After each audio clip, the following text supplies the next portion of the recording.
السلام عليكم ورحمة الله وبركاته. وإذن سلام يا دمان شعبك الصومالية وملك السودانية ذاك جوجتان ولكن عبد الله مع الحسين ورجينا يعني ونبضي عافماد قبنا إن ربيجان ومركل الدب إنه كل شيء يسجى مع داسي أو إذا لو سجناته أنت دبان الله كدر القاضو أنت حنوسن الله نوع عافيه أنت عافماد كقبت إلهي هو زياديو أنت سقوط وصنت الله وبركيه نبيجان عليه الصلاة والسلام أنقوذ صلنا ما أنت وحندونا يا إن إذن لو ذاقو صدح الريموت oo aad iyo aad ummadda Soomaaliyeed markii indhahoodu u arkeen maqalka dhagohooduna u maqleen oo la yaabeen runtii Allah u naxariisto walaashan farxiya qabrigeeda arinta ka dhacday waxay noqotay arin dad badan oo Soomaaliyeed dhigaha ay ka wada qabsadeen haddaba maxay arintaas u tahay ayaan maanta u wada fadhinaa iyo meesha ay ku saleysan tahay ayaan rabnaa inaan isla wadaagno maxay u dhimatay cudurkee ku dhacay maxaa ku dhacay say u dhimatay waa in la wadaagaa waxa dhan soo dhawaada bishaarada maanta aan ku hayo waxa waaye manager Saacidi Xirsi waxay ku heesaa haddaad ka cabanayso baabasiirta caga ololka jilba xanuunka kor cuncunka ku darso waliba kor ololka calool istaaga cholesterolka dhiikar sokor hormoniskaaga oo isbedbedela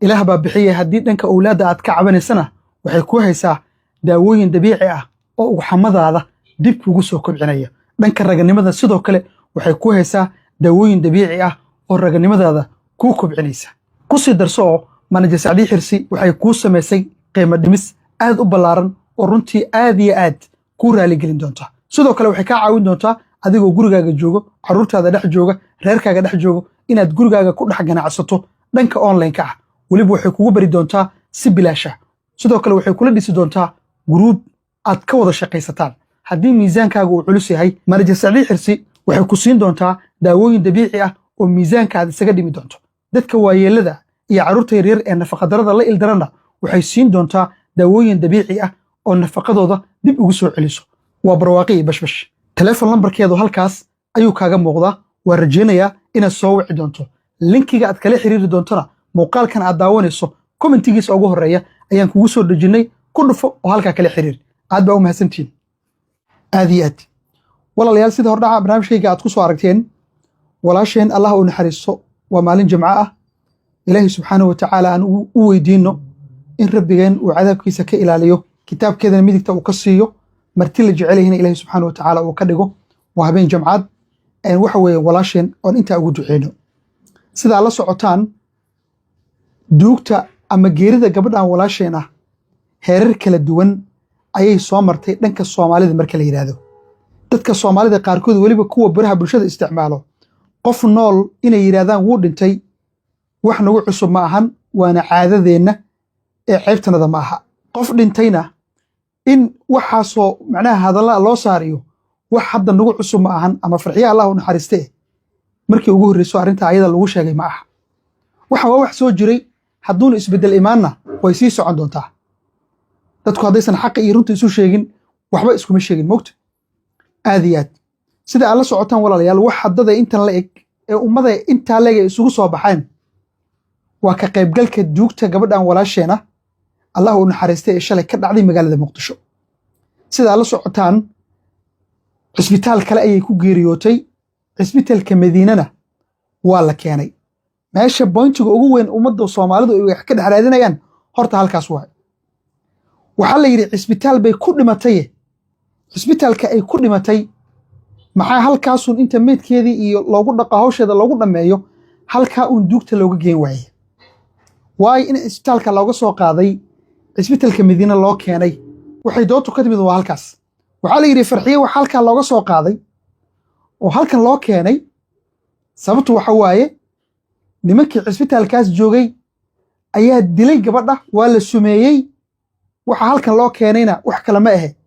waa in meedkeeda baarid lagu sameeyo darteed iyo sababtay u dhimatay in macnaha waxa waaye lagu ogaado darteed ayaa loo keenay cisbitaalka Madiina su'aasha markii isweydiinta badan waxay tahay farxiye Allah u naxariistay ma iyadoo gurigeeda joogta baa inta la qaaday cisbitaalkaas ay ku soo dhimatay Allah u naxariistay ee la geeyay mise markii horeba xanuun hayay bay meeshii u tagtay taa horta isweydiinay ismaana weydiin waa inaan maanta isweydiinaa marka qofkan xanuun hayay bay meesha u tagtay kadibna geerideedii ayaa timid waxaan la soconnaa qoraalkii ugu dambeeyey ee geerida kadib ee aaska kadib walaalkeen dayax uu soo dhigay waxaa ka mid ahaa qoraaladaas si aan naftaada u badbaadiyo hadalkaad u dhegayso si aan naftaada u badbaadiyo oo aad u sii noolaato wax kasta waan sameeyey laakiin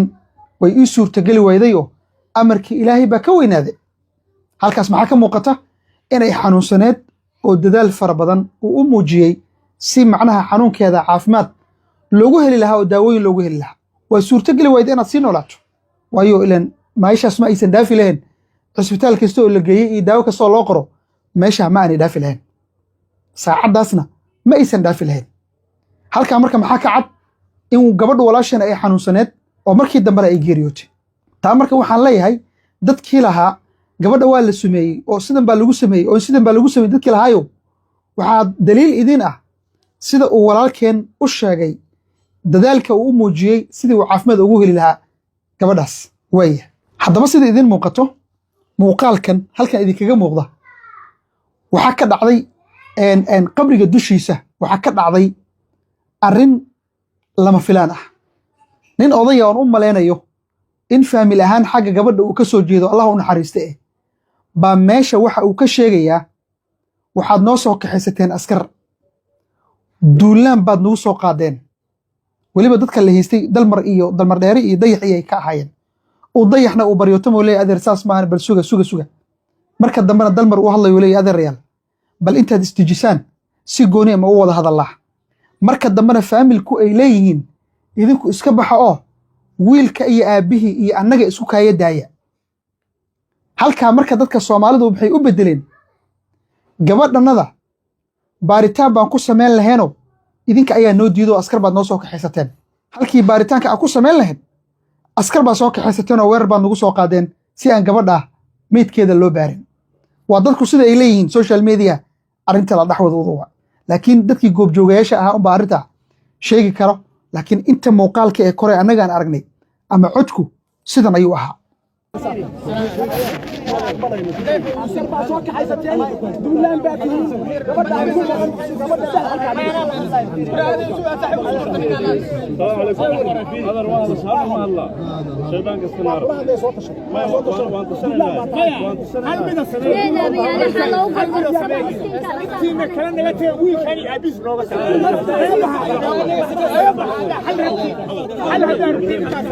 halkaas waxaa ka muuqata in waxuun ay jireen laakiin wixii jiray markaa ma cadama dayax baa diidanaa in gabadha baaritaan lagu sameeyo mise dayax baa rabay in gabadha xaaskiisa la baaro oo macnaha waxa weeyaan ciddaa u diiday halkaas ma kala caddayn karno laakiin waxaan ku daawoobi karnaa waxa waaye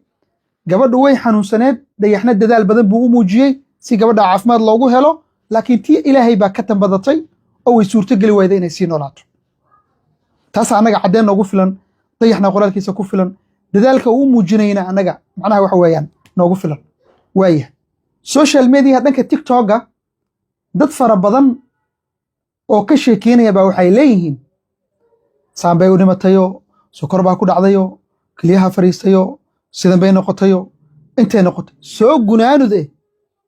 ama keliyaha fariistaan ama sokor ha ku dhacdo ama xanuun kale ha ku dhace gabadhii waqtigeedii inta la gaaray ma geeriyootay tii rabbi baa u timid oo waqtigeedu intaasoo ku eka wax maanta la sheego saanay u dhimatay iyo kanay u dhimatay iyo xanuunkaasaa ku dhacay maxaadda faa'iida ay keenaysaa wax faa'iida oo hadda ay leedahay oon warbadni iyo tororo ka ahayn ma jirto wax faa'iida ay soo kordhin mayso arrinta kale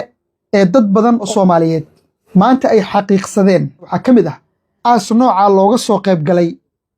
anigu 3 baan arkay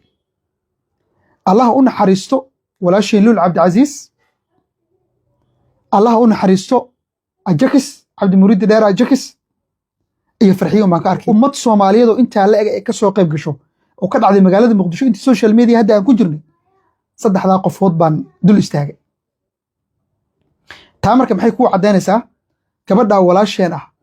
dadku sida ay u jeclaayeen runtiina ugu baahnaayeen gabadhaasu inay sii noolaato oo bulshadeeda ay ku sii dhex jirto maxaa markii kadib dhacay ummadda ilaahay ee dhulka yaacayso markhaati qofba waxbuu maraka yahay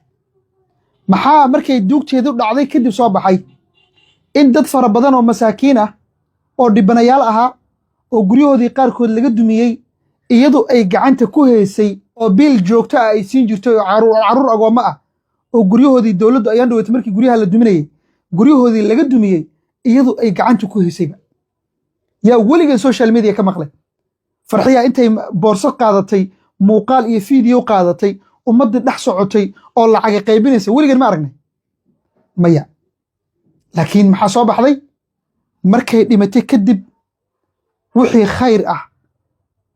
oo dad fara badan oo Soomaaliyeed oo dhibanayaal ahaa oo caawin jirtay dhammaantood way soo wada hadleen dhammaan dadkii ay caawin jirtoo dhan maanta way soo wada hadleen wala ma aanan aqoon laakiin maanta way soo wada baxeen waxay leeyihiin gacanta ayada ayaa nagu haysay weligeedna social media kama ana arkin maxay ahayto ayadoo dhehayso hebel baan sadaqa siiyo hebel baan saan sameeyo video baa laga duubay weligan ayadoo dhehayso ma ana arkin waana sadaqada midda ugu khayrka badan midda la qariyo walow tan laftirkeeda la iclaaminayo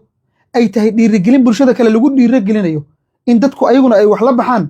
laakiin markasta sadaqada la qariya oo xitaa la gaarsiiyey heer gacanta midigtu waxa ay bixinayso in bidixdu aanay ogaanin waxa intaa loo gaarsiiyey waxa waaye khayrka ku jira iyo ajirka ku jira ayaa intaa la eg weligay kama aanan maqlin soo marka addoommadan ilaahay dhulkiisa yaacaya qofba waxba markhaati ka yahay waxa markhaati inoogu filan haddana qof kasta oo geeridaa farxiye maqlay qof aanan ka nixin oo ka argagixin ma jirto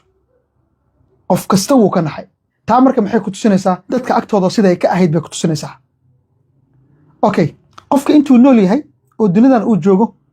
cid aflagaadeyso cid caayido cid saan samayso lama waayo qofku markuu social media ku jiro oo baraha bulshada laga yaqaan oo qof faamoso uu yahay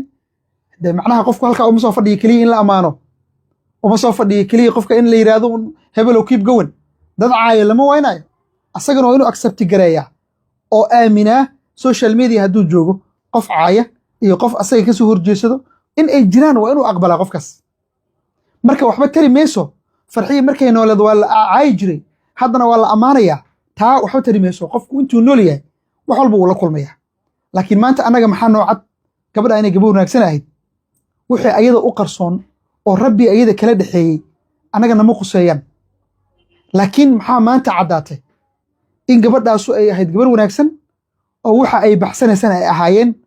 wax ummadda inteeda kale aanay ogeyn oo iyaduun ay sadaqadeeda isku koobi jirtay maxaa caddeen u ah dadkii markii la duugay kadib soo wada hadlay baa caddeen iyo daliil ugu filan marka walaalayaalow farxiye maxay u dhimatay haddii la isweydiinaya maanta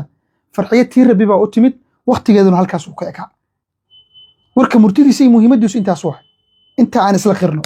aad baan u mahadsantihin walaalayaal ilaahina ha u naxariisto qoyskii iyo faamilkii iyo ehelkii iyo soomaalidii ay ka wada baxdayna ilaahay samir iimaan ha ka wada siiyo dhammaan aad baa u mahadsantihin muuqaalkaas ayaan doonayay inaan idinla wadaago inta aan muuqaalada xiga isugu soo laaban doono waxaan idinkaga tegayaa nabadgelyo wasalaamu calaykum waraxmatullaahi wabarakaatuh